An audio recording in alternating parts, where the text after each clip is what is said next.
Hi guys, this is a redirect to my reaction to One Piece episodes 567, 568 and 569. Some great episodes. It's getting pretty much to the end of this arc, and it's a great way to end this arc. Luffy and them are being seen as heroes to Fishman Island. So Luffy beat the shit out of Hody. Hody is now imprisoned with Vander Decken, as well as the Fishman Pirates. They're all locked up, so that's good. I was thinking like it just doesn't seem harsh enough for them, because Hody and Vander Decken, they've been extremely like they really wanted to kill everyone, you know.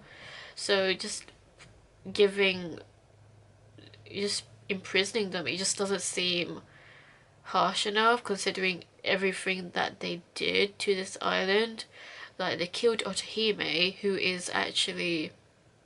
was the fisherman's queen, as well as Neptune's wife. So I thought, is he gonna put his personal feelings into this? But like, I mean, I understand that you want peace on this island and you want that to like show even when handling the big enemies, but at least like they'll be working for the fishmen, you know. So fair enough, fair enough.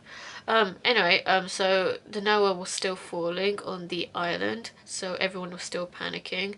Like, Luffy, he defeated Hody, but the Noah was still falling on the Fishman Island, so he tried to destroy Noah as much as possible.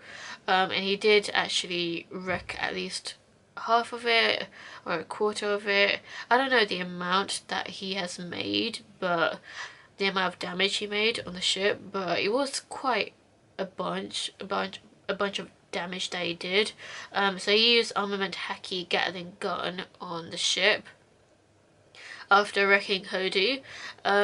So the fishmen, basically everyone on Fishman Island, they were like depending on Luffy, and it was just like, man, if I was a citizen, I'd be so worried, and worried for Luffy as well. Like, whilst he was doing that, he was bleeding a lot because he was still wounded heavily from the bite mark that Hody gave him, because Hody bit him in the neck, and it was a really large bite on his neck area. So you know, he was bleeding a lot, and you know, punching so much is surely going to make your knuckles bleed as well. So Shirahoshi was like really worried, and she was telling Luffy to stop, and then she called out the Sea Kings, and the Sea Kings stopped the Noah from falling. So they basically stopped Luffy from punching the ship, from destroying it, because the ship is not supposed to get destroyed. So that was cool. Like, she can now like actually awaken it by wish. So that was really cool to see. So yeah, Luffy, like, he was totally worn out and he was bleeding to death, so he kind of passed out, sort of. He was sleeping really, but like Shirahoshi, she was like really concerned for Luffy's health. He was literally bleeding a lot, so you know, he was dying basically. So he needed medical attention, but Chopper, man, because he used Master Chopper mode before, he cannot walk for like 2 or 3 hours apparently. That's the side effect for using it. So that's just bad timing. But Chopper did actually manage to use a blood transfusion. What made it sad though was the fact that even though Luffy saved everyone, a few fishermen actually did have the same blood type as Luffy, and they refused to give the blood type just because it's a law. And I'm like, but surely it's going to be revoked now, you know, because it just makes me a little bit disappointed. But I'm glad that Jinbe has the same blood type as Luffy. So Jinbe was the one that donated his blood to Luffy. There was a blood transfusion between Jinbe and Luffy, so Jinbe basically saved Luffy again. And Luffy actually wanted Jinbe to join them, and Jinbe was like he'd love to join, but he can't join at the moment. So he asked Luffy to ask him again when they meet again, whenever that is. But so I'm glad but also disappointed that he's not joining straight away. I really wanted him to join straight away, but I totally understand that he needs to take care of some duties, his honor. He needs to fulfill his honor, apparently. I don't know what that involves, but apparently he needs to sort some stuff out, some duties out. I don't know what that is, but we might find that out in the next few episodes. But I mean, at least he didn't outright deny it. I was thinking that he was going to say no, but I'm just glad that it was like both a yes and a no, because he was like, I can't join yet, so I'll join in the future, but just not now, because I have some stuff that I need to do first, and then I can travel with you guys anywhere. So fair enough, fair enough. So yeah, that was awesome. Being so that, because Jinbe, he deserves to like join the crew. He would be amazing. He's amazing. He's already a really true ally to Luffy. Yeah. So yeah, they were just celebrating afterwards. Like they were actually leaving Fishman Island without telling anyone, but Fishman Island, the people there, they really wanted to thank them, and they were giving them like so much food, like they were just giving them so many gifts in appreciation, in gratitude for what they did for this island. Like they actually restored peace in this island. They saved everyone. They really did save everyone from the bad guys.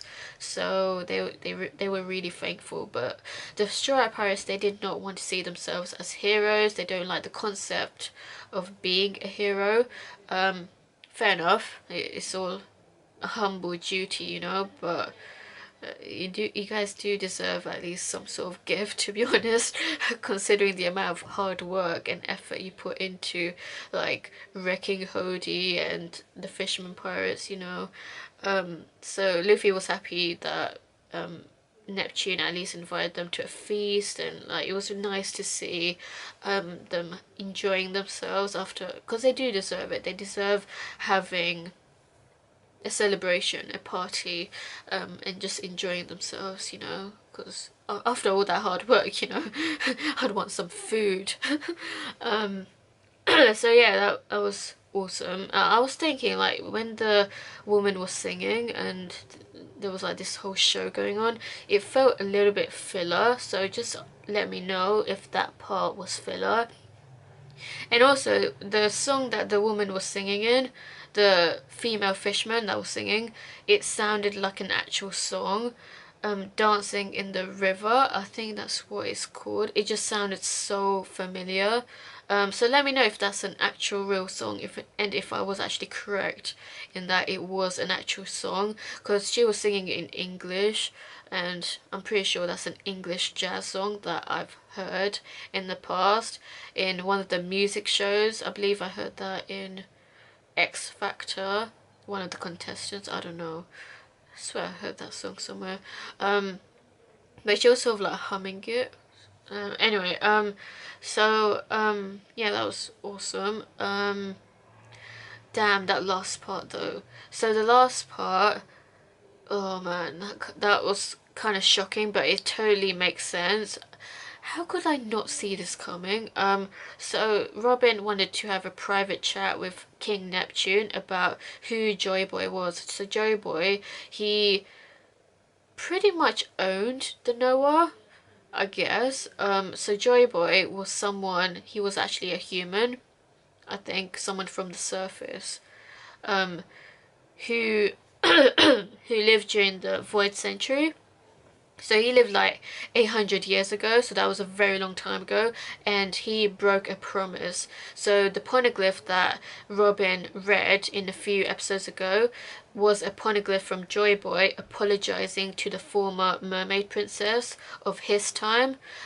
So not Shirahoshi, but the Mermaid Princess that lived during his time. So he wanted to apologize to her about something. about breaking some sort of promise, but there were no specific details that Neptune knew. All he knows is that they needed to keep that promise to make sure that the Noah survives as a ship. But I don't know what that involves, like why they need to protect the ship so badly. So this whole side arc with Robin trying to like decipher the poneglyphs, because she mentioned to Neptune that she read that poneglyph in Sky Island about there being an ancient weapon, and that the location of that ancient weapon is actually in Fishman Island. So I was like blown away. I can't remember if that was actually mentioned in Sky Island in the Sky Pier arc, where they actually mentioned the island Fishman Island, but like wow, the fact that she managed to like connect the dots that Shirahoshi is actually one of the ancient weapons, because she does hold the power to summon sea kings. Oh man, wow. So like she basically has Poseidon's power, so apparently the former Mermaid Princess might have been called Poseidon, or at least that's just a term, that's just a title being given for having one of the ancient weapon powers. I thought the ancient weapon was called Pluton, but I think there might be more than one ancient weapon. I don't know if they even mentioned that in the series. I can't remember if they've mentioned that there's more than one ancient weapon, but I remember a weapon being called Pluton. That's what Crocodile wanted, right?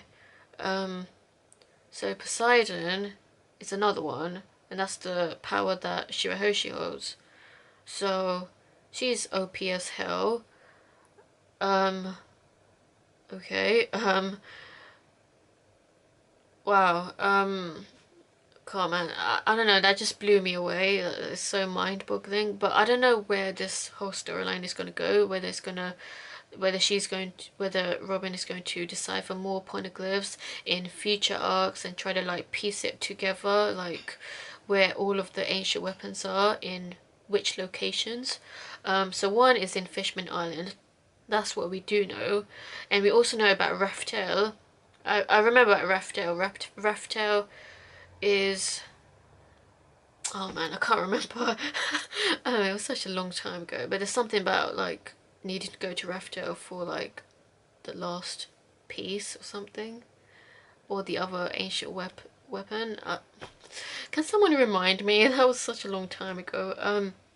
But anyway, it's quite interesting and a bit mind-boggling. But yeah, what did you think of these episodes? Let me know and stay tuned for more.